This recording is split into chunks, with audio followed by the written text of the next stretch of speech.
안녕하세요. 30대 주린이 갤러리에 오신 것을 환영합니다. 여러분들의 연봉은 얼마인가요?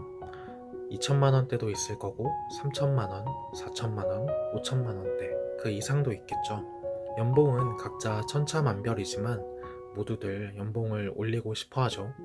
너무나 당연한 말이겠죠.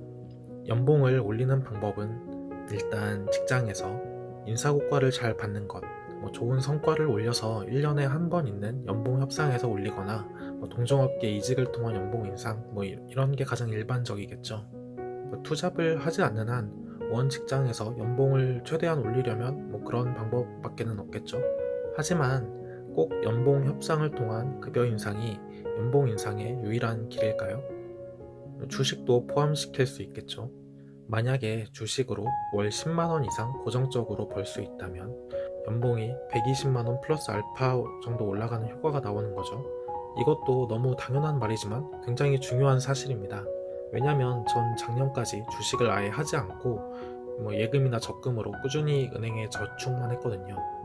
지난 영상에서도 공개했지만 월 180만원씩 적금을 들어도 이자가 30만원도 안 됩니다. 연봉에 산입하기 굉장히 애매한 금액이죠. 지난 11월 28일 조선일보에서 굉장히 재미있는 기사가 나왔는데요. 월급만 믿다간 벼락거지 8시 50분이면 화장실 가는 주식 열풍이라는 제목의 기사입니다. 기사를 보면 코스피 랠리가 직장 내 풍경을 바꾸고 있다. 직장인들이 너도 나도 스마트폰으로 주식을 하고 모이면 주식 얘기다. 고액 연봉 대기업 직원이라고 다르지 않고 회사 눈치도 보지 않는다. 한 대기업 4년차 직원은 벼락거지라는 말을 아느냐라고 되물었다는데요. 이 아파트값, 주가 급등으로 벼락부자가 속출하면서 무리해서 집이나 주식을 사지 않고 직장에만 충실했던 사람은 하루아침에 상대적 빈곤 상태가 됐다는 의미로 그런 표현을 썼다네요. 또 다른 대기업 6년차 직원은 주식은 2030 직장인에게 구원 이런 말도 했다고 합니다. 요즘 젊은 직장인들이 주식을 하느라 정신이 없다는 사실 내용이에요. 저는 부동산까지는 아직 건드리지 않고 있는데요. 아니죠. 돈이 부족해서 건드리지 못하고 있죠. 어쨌든 요즘 많은 2030 직장인들이 월급만으로는 생활에 큰 변화를 주지 못한다는 걸 인식하면서 주식이나 부동산에 상당한 관심을 가지게 된 세태를 그린 기사입니다. 부동산에 진입할 수만 있다면 좋겠지만 돈이 없고 주식은 적은 돈으로도 시작할 수 있으니 청년들이 주식시장에 관심을 갖는 건 당연한 일이겠죠. 제목에 연봉을 올리는 가장 간단한 방법이라고 했는데요. 주식 실현손익은 세금 수수료를 전부 뗀 금액이기 때문에 세전으로 계산하는 연봉과 합산할 경우 훨씬 더 큰 효과가 나옵니다. 예를 들어 제가 연봉 3천만 원이라고 가정하면 2020년 실수령액은 222만 9,800원 정도로 나옵니다.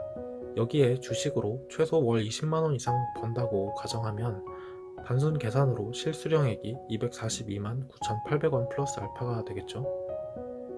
연봉 3,300만원 실수령액 243만 3,810원과 가장 가깝습니다. 월 20만원씩만 고정적으로 마련할 수 있다면 연봉 3천만원 기준 300만원 정도 오르는 효과를 볼 수 있게 되죠. 물론 마음먹은 것처럼 이렇게만 되면 참 좋겠지만 주식시장이라는 게 예측이 참 어렵죠. 주식으로 손실을 볼 경우엔 당연히 연봉이 줄어드는 효과가 나오게 됩니다. 저도 하한가를 맞아보기도 했고요. 언제나 수익을 거둘 수는 없으니 손실이 날 때도 있겠죠.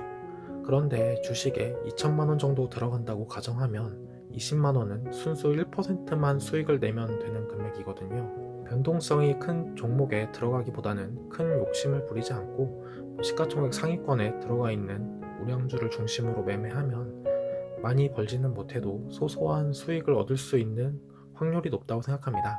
무리하지 않는 게 중요하겠죠. 예컨대 당장 지금 삼성전자를 사서 1년을 갖고 있다고 치면 중간에 몇 번 내려갈 수는 있어도 결국 지금 가격보다 최소 한 번은 크게 위로 올라갈 확률이 높겠죠. 중간중간 나오는 배당금은 덤이고요. 따라서 직장인이라면 적어도 주식을 안 하는 것보다는 하는 것이 낫다는 생각입니다. 많은 돈을 굴리지 않더라도요. 중요한 것은 항상 무리가 가지 않는 선에서, 특히 본 업무에 큰 지장을 초래하지 않는 선에서 주식 경험을 쌓고 차근차근 수익을 늘려가는 것. 저도 늘 고민하고 있답니다. 그래도 늘 어렵지만 열심히 해보려고 합니다. 영상 어떠셨나요? 다른 의견이나 궁금하신 점이 있으시면 댓글 남겨주세요. 그럼 시청해주셔서 감사합니다. 다음 영상도 기대해주세요.